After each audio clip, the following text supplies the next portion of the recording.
Hey, sports fans, we'll remind you guys to tune in every Friday at 3:30 p.m. with Sports with Lou on WNIA Big Bang Radio. Sports with Lou. We'll be breaking down all professional sport events and all your local high school sport events going around the Tri-Area.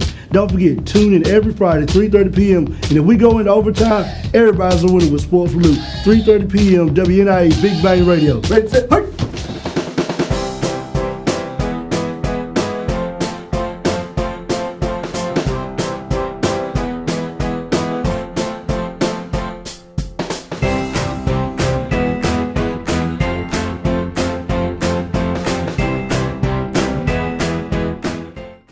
It's Friday here at Nash Community College, and that means it's time for Cover to Cover. I'm Kate Britton, and I am joined today by a very special guest host today, Mr. Isaac Anderson. How are you? I'm doing all right, Kate. So you are our film guy, too. You're an assistant, associate producer? Associate producer. Associate producer here, but you're a Big Bang Cinema guy. You and is it just Tyler? Who or knows? Is it? His name is Tyler Keene, so just call him that. But he's a big, lovable teddy bear. Oh, I love big, lovable teddy bears. But too. I'm really excited to have you on here today. We're going to have an interesting time, and you've been hard at work. Yeah, I've researched about 75% of these to a T. I just didn't have time to research all of them completely to my knowledge, but some of them I kind of let you take the reins on. But I'm very excited to talk about a lot of these. Yeah, and I feel like I've kind of thrown you in the deep end, so No. I appreciate Girl, you. I go both feet into the deep end, and I don't drown, go head I drown first. a little bit, and then my producer comes up and just They're like, stop. here, stop drowning. You can Yeah. swim. You're in 2 feet of water. You're all right. No, I can't swim. I can't swim. I can't swim. Yeah. So anyway, today we are talking about. This is my opinion. Okay, so these are my opinions. These opinions do not. These expressed opinions do not reflect the college in any way, shape, or form. I think our beautiful disclaimer says that. Yeah, too. I know, but I felt the need to say it too. But we're talking about history books. So we're talking about historical fiction and historical nonfiction today, and it's really. I've said multiple times, I'm a history nerd. Yeah. You know I'm a history nerd. I know you are, and there's nothing wrong with that. I think it's great. Yeah. So but it'll be a fun show today. It'll be interesting. Be awesome. So what we're doing is my top 10. Okay, And, top 10. and with some bonuses thrown in there. Bonuses, yeah. One bonus? One Yeah. one or maybe one. Put by yours truly, but Yeah, but it's all good. yeah. It's all Now, good. are these in order to your favorite? Yes. No. Well, okay. Here's the thing.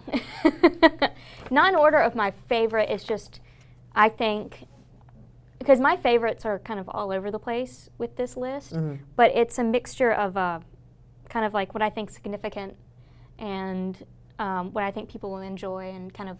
So I had to be as completely objective as I could be. So that's hard.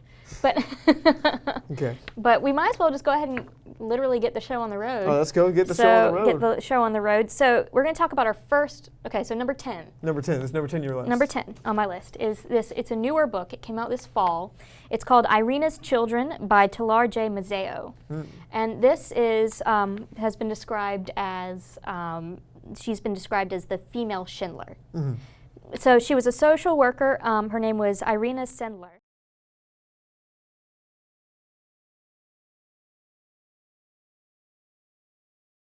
Rescued and smuggled children out of it. Yeah. So she's like, It sounds like Oscar Schindler. yeah, she's like the Lady Schindler. Yeah.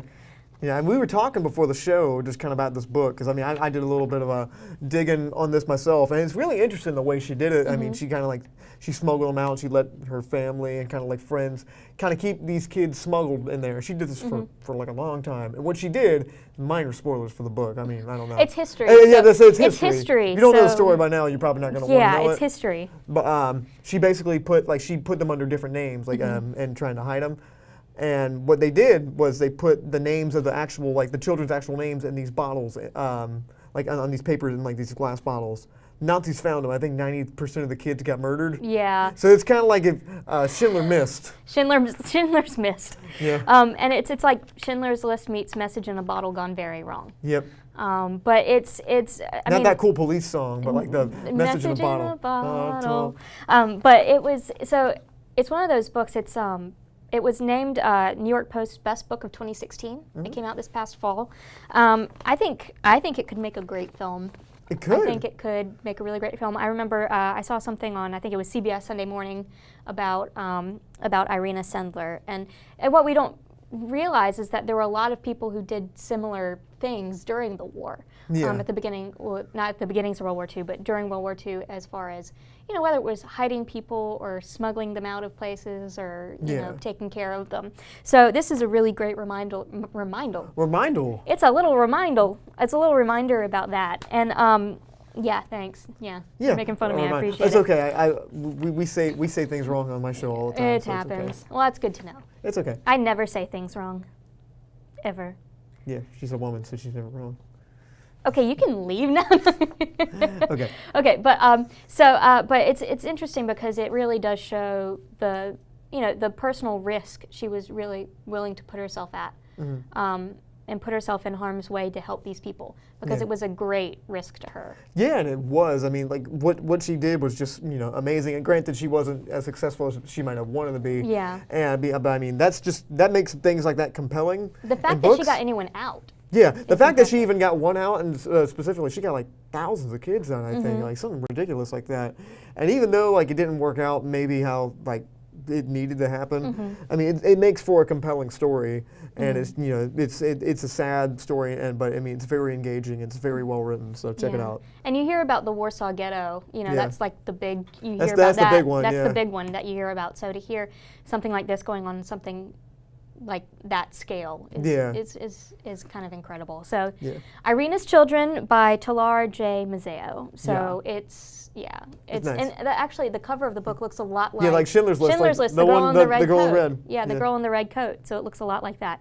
Yeah. Okay. Right, let's go to number two. Number two is Victoria by Daisy Goodwin. Okay. So what are your feelings on Queen Victoria? Queen Victoria, she was a queen. She was a queen. I don't know too much about Queen Victoria. I just know she ruled, and she might have married her cousin. She did marry her cousin. Yeah. She did marry her cousin Albert, Okay. and they had a really great, wonderful, long relationship until he died. Yeah. But that's happy sounding. But she was. None of these books are happy. None of these are happy. These are like all sad, like depressing because books. Because history is sad, Isaac.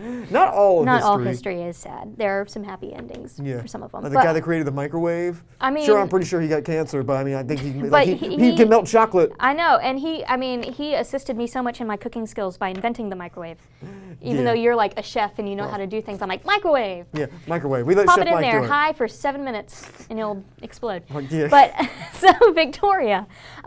So Queen Victoria was the longest reigning monarch in English history until Queen Elizabeth II broke her reign like a year or two ago. She broke that record. How long is it? Do you know? Oh gosh. It's a long time. Okay, hold on. I'm thinking. So the Queen, I think, went to the throne. She ascended to the throne. I want to say in 52. 52. This is okay, and if I'm completely wrong, people are gonna be like, "Nah, she's wrong." Yeah. Like that one person who, like, that "No, one she's person wrong." is watching. Yeah. But I think it was 52. So math. 60. 65? Yeah, about 65. But 65 years, it's quite a long time. Yeah, well, like I said, I mean, Queen Victoria was 18. Yeah. So the way it worked out with her was she was the only one of her, I think it was her father and his two brothers. She was the only living child of them. So her uncle was King William IV, and so she was his heir. So that was her uncle, and so it's kind of a roundabout way for her to become queen. But so Victoria by Daisy Goodwin, it was recently made into a PBS miniseries, which apparently they're working on season 2 now. Yeah. So it's going to go past the first season. But it takes place at the beginning of Queen Victoria's reign, when they were still calling her Drina. So her full name, it was Alexandrina Victoria. Oh, so pretty name. She decided later she wanted to be called Victoria instead of Alexandrina. Yeah. Queen Alexandrina. That's quite a name. Yeah, but they called her Drina. Yeah. That was her normal. Do you think someone just got shorter and called her Dree, or like Dree. D or something like? What up, D? Ina. Yeah. No. What up, Drina? D. D. And it's like they just got so short it didn't say anything. Hey, what's up? How you doing? Yeah, I can totally picture Queen Victoria going. Yeah. What's up, man? Yeah. But so this takes place at the beginning of her reign, and it's interesting. So Daisy Goodwin wrote the book after when she was in college, when she was at Cambridge, she read Queen Victoria's diaries Oh. that she wrote, and so that's where this inspiration came from. So it really portrays her as kind of this, like in a lot of sense, is kind of like this typical teenager. Yeah. It takes Which place. she probably was. Yeah, I mean, it started when she was, 18. Yeah. You know, the book starts when she's 18, and she's like, "Oh, but I love Lord Melbourne," and you're looking at me like, it's like, "Yes." oh my goodness. Yeah, oh my So-and-so gosh. did not ask me to I the don't prom, want and to he marry won't text my- me back. That Albert, he's so boring. I Let's think say- he's kind of priggish. I say he must be asleep because his pigeon hasn't got the message to me yet. They're like, "Oh my God, Albert, why do you have to be so lame?" And then they get married and they live Yeah. happily ever after. Exactly. But this kind of covers that, and it also shows the strength of her character. She was very kind of stubborn, strong-willed, Yeah. and she didn't want to be taken for a fool or a puppet at all. So Yeah. she kind of wanted to take control of her own life. That's cool. And because she was pretty much under the control of her mother and one of her mother's close friends and advisors, Yeah. and she was pretty much under their thumb.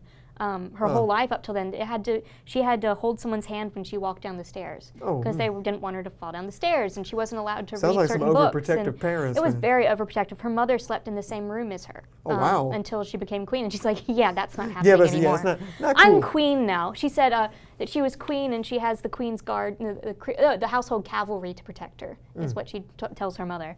But if you like kind of English history, if you're in a way that is written like a regular novel, Yeah.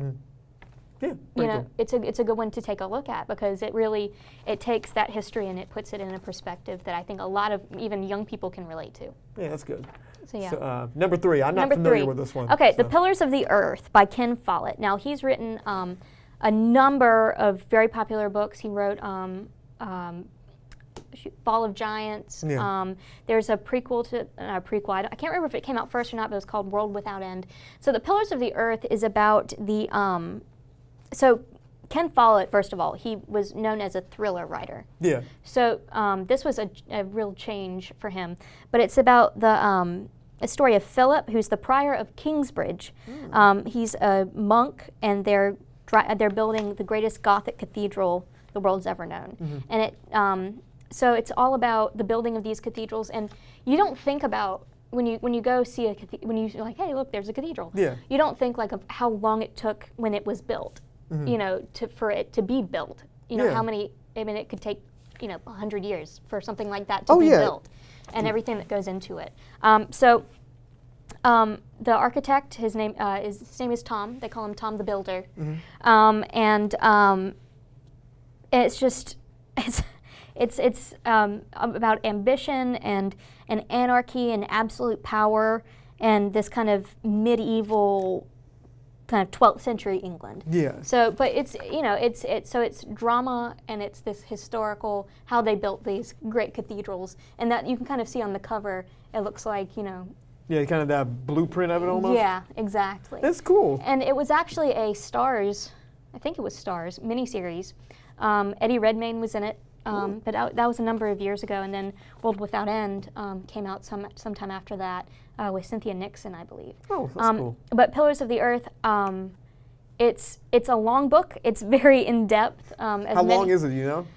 Long enough. Long enough. It's about yay thick, yay large. Taking about a year to read that. Yeah, it's about yay thick. Yeah. So Pillars of the Earth by Ken Follett. There's not much I can say about it because there's just so much going on. There are all these stories that are interwoven with each other, and it's just I get into this whole web of all over the place.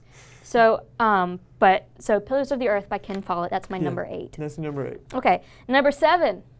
Oh, wait, wow. We're only on number 7. We're getting there. But number 7 is Alexander Hamilton by Ron Chernow. Why are you singing it like that? Because it's a musical now. I think everyone and their mom knows about the musical Hamilton. If you don't know about Hamilton, it's even on the cover here. Yeah, that's how It says popular this thing is. Hamilton, the hip.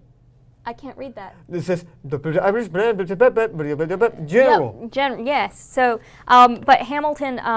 This is the book that Lin-Manuel Miranda, who is the writer of Hamilton, and actually the star of it, when it first opened, he read this book on his honeymoon. He started reading it in an airport, and he got the idea of writing the musical. But Hamilton by Ron Chernow, it's a long biography, but it's so well written, and it's about how Alexander Hamilton, he was an orphan in the Caribbean growing up. I could rap like the beginning of Hamilton, but I'm not gonna, because people go, oh gosh, no. This is the 15th Kate, stop time it. I've heard Kate, that stop today. it. Kate, stop it. You can't rap. But it's talking about he grew up. He was an orphan. His mother died. He was close to death, and his mother died too. Died at the same time. And actually, a collection was taken up in the Caribbean to send him to the United States, the colonies, to study.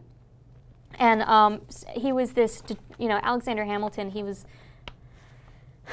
ambitious. He knew what he wanted, and he knew how to go after it.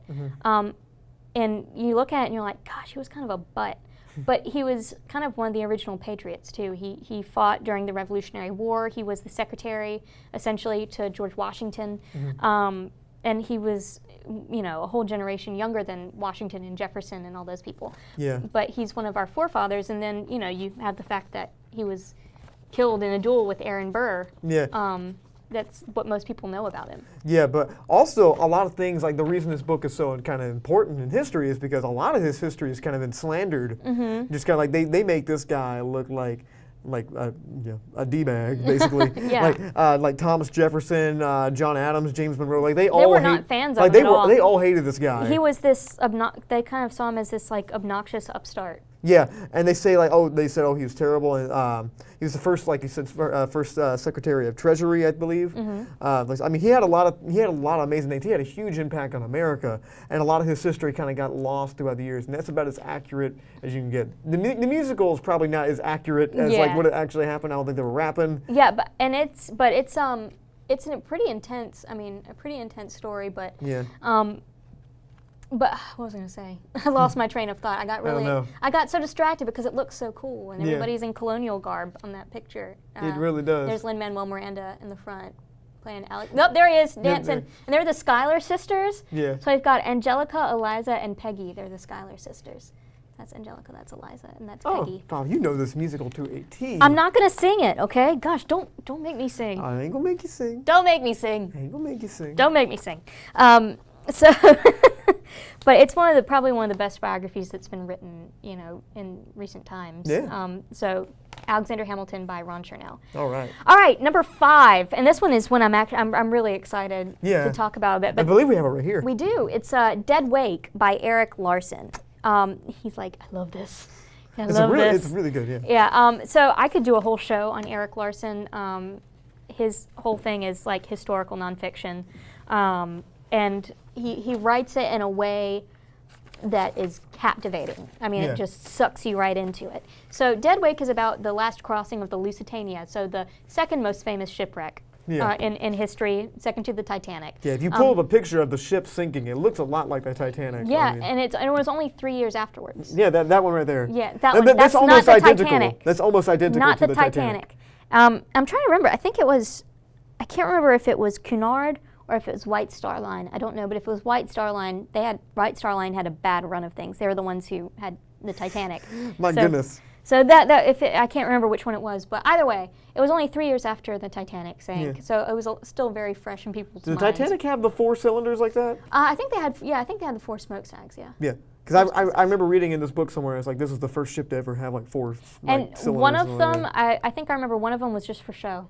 Yeah, one of them didn't even really work, but they sure did hurt when they landed on people in the ocean. Yeah, that's what they taught us. That's what they taught us in Titanic. Yeah, and apparently the people in Lusitania really felt the impacts. Yeah, it was so. So World War I's going on at this point. It's 1915, and the Lusitania is heading out. And so the story of the Lusitania. So it was hit by a British. It was sunk by a German U-boat. Yeah. With a torpedo, and there's a lot of speculation that goes between the two. It was either about as to why it was sunk. A lot of people are like, oh, they fired on it for no reason, and Yep. and that's something that kind of pulled the United States into the First World War. Yeah, but so that was kind of the last straw. That was like the Pearl Harbor of World War I. Well, yeah, I mean, it was the United States, it was very isolationist at that time. It was like, I think Woodrow Wilson was the president at the time, and he's like, look, you in Europe, you figure that out. We're going to just hang back here if that's We don't cool. want to do that, yeah. Not good. And then when this happened, it killed a number of Americans who were on the ship, and it was like, okay, all right, Germany, let's see what you got.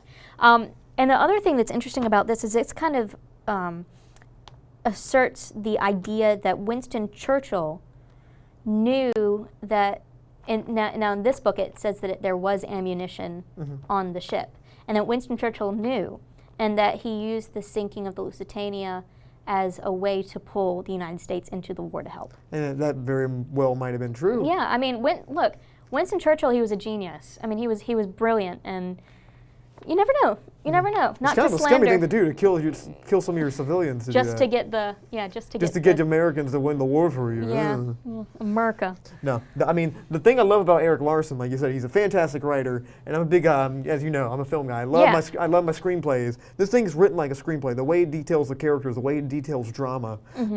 There's one in kind of the opening, the letter from the captain, I believe, William Thomas Turner. He said he's described as having the physique of a bank safe. A bank safe. This man is solid. Yeah. So I mean, like that just shows me, like, without having to like show me a picture of him, I know You what can he looks like. automatically have this picture. Yeah, and it's also kind of like Titanic without the schmaltzy love story. Yeah, it's true. So yeah, And there's so much going, and it tells you about things going on the ship too. Yeah. And it should be, really interesting. okay. So anyway. So we might have to speed through these last few. Yeah, I know. I can't believe. Okay. All right. Ready? Ready? Let's go to let's go to number 5. 4 or 5. Oh, Okay. Ready? Here we go. Yeah, let's go. Number 5, A Bridge Too Far by Cornelius Ryan. Oh, this one same. No, it's not the same author. No, it's not. But it's about Operation Market Garden, which took place in World War II in the Netherlands in Arnhem. And it was one of the biggest casualty numbers there were more casualties than there were on D-Day in Arnhem. It was widely considered a failure. Of all of the troops that went in, a very small number of them came out. Yeah. It was a joint operation, and it was considered a failure. But this book details the battle, and it's something that's kind of important to me because my grandfather was in the British 1st Airborne Division, and he was actually at Arnhem. He hid in a haystack for like 3 days or something, surviving on wow. a biscuit, and made it back across the river, and his best friend was shot next to him, like Oh, going wow. across. So he was one of the lucky ones who made it out. But this is actually a film as well. Yeah, it's got a lot of big names like Sean Connery, Michael Caine, James Caan, Anthony Hopkins is even in that. Ryan It's, O'Neal. it's really good, so check it out. Ryan if you O'Neal. want to. I don't care. It's really funny. My dad loves the film, and he's like, if only Ryan O'Neal was not in it. Yeah. But it's a very good film. Number 4, this is one I'm kind of excited to get to. Yeah, go ahead. So it's The Romanoff Sisters by Helen Rappaport. And she is one of the foremost experts on the history of Queen Victoria and the history of Russian history, so the Romanovs. So the Romanov sisters is about the 4 daughters of Nicholas and Alexandra. So Nicholas was the last Tsar of Russia. Their daughters, Olga, Tatiana, Maria, and Anastasia. And it gives you an in-depth look into the lives of the girls, of the daughters, because they were kind of like the way that we look at, like, Prince William and Prince Harry, or like we looked at Princess Diana. That's how people looked to them. They were style icons. They were all of that. But it gives you an in-depth look into what their lives were like. You would think that they were these very pampered, because they were technically princesses. They were grand duchesses. Yeah. But you would think they lived these like really extravagant, pampered lives, when in reality they took cold baths and they slept on army cots and things like that. I Yeah. mean, it was wow. they lived kind of Spartan lives, and they were not as spoiled as you would think they are. Yeah. But it's such a tragic story, knowing the ending of it. You get to the end of the book and you're like, no, I don't want to read anymore, because you know what's going to happen. And Yeah. in history, Nicholas and Alexandra and the four girls and Alexei, the Tsarevich, and some members of the household staff were taken downstairs and killed. Yep. In a basement. The whole family was murdered. Yeah. But it's so good. I can't say enough good things about it. It's a New York Times bestseller. If you like history and you want something that really will pull at your heartstrings, The Romanov Sisters. Yeah. Band of Brothers. Band of Brothers. Is number 3. So a lot of you may know Band of Brothers from the HBO series. Yeah, the guy from Friends was in it. I think Ross was. Ross, he played Lieutenant Sobel, yep. Who was who was in charge of training. So it's about I'm trying to remember. It was the 506. So the Easy Company, the 506 Parachute Infantry Regiment, 101st Airborne Division. Yep. So it's about Easy Company and their journey through World War II. It's kind of like the author's kind of it's an interview he took when they were at a reunion or something like that, just kind of recounting stories. Yeah. It's really interesting. And it starts at the day before, the Airborne dropped in before the landing took place in Normandy. So they dropped into France before, and it goes from there all the way up through the end of the war, and they end up in Austria, and they end up at the Eagle's Nest. Oh, nice. So Band of Brothers, Stephen Ambrose. Yeah. Going Well, we got to talk about this one. Yeah, before real we quick end, before the end. Devil in the White City.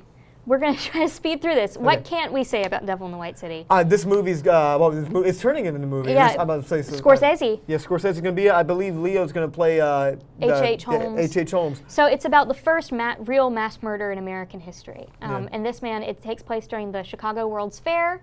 And H.H. Holmes, across the street, has his hotel, and he uses it essentially to kill people and to lure people in. Yeah, it's kind of like Dexter if Dexter wasn't as psychotic, but I mean if he was psychotic, but he's a little bit more kind of like architectural, like Citizen Kane meets Dexter. Yeah, exactly. That's exactly it. And so it's a really really great in-depth look at the psychological state of this man and of the man who designed the World's Fair. Yeah. So it's those two stories tied together. Okay. Last but not least is Team of Rivals by Doris Kearns Goodwin. Now Team of Rivals, she's one of the foremost history writers, a historian. She also wrote The Bully Pulpit about Teddy Roosevelt. She wrote River of Doubt about Teddy Roosevelt and his son and their expedition down the Amazon to explore down there.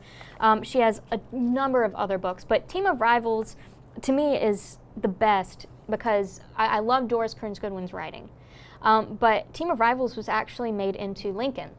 So Steven Spielberg's Lincoln, that's where that came from. And it's all about Lincoln, towards the end of the war and, trying to end it, trying to find a truce, and also trying to, abolish slavery and things like that. Yeah. So if you're a fan of Civil War history, it's another, like these books, they're not just breeze through books. Yeah. They're These are sit down. These are sit down, and you can take a while to read, because of the depth of all of them. Yeah. But it's they're really great. They're fantastic books, and you have one more you want to talk about. We might do that another time when we do a collaboration because I don't know if we have too much time. Yeah, left. we don't. Yeah, we're kind of. And we will do another collaboration with each other. I got so excited talking about these books that I kind of smushed all the time together. It's all good. It's all good. But we will do a mashup. Yeah, we should. I want to have you on my show talking about best books that were turned into movies. Sounds good to me. I love it. But all right, so I think that's about it. I think that's all we can do today. But thank you so much for joining us here on Cover to Cover. I'm Kate Britton. I'm Isaac Anderson. Stay lovely, guys. See you next week.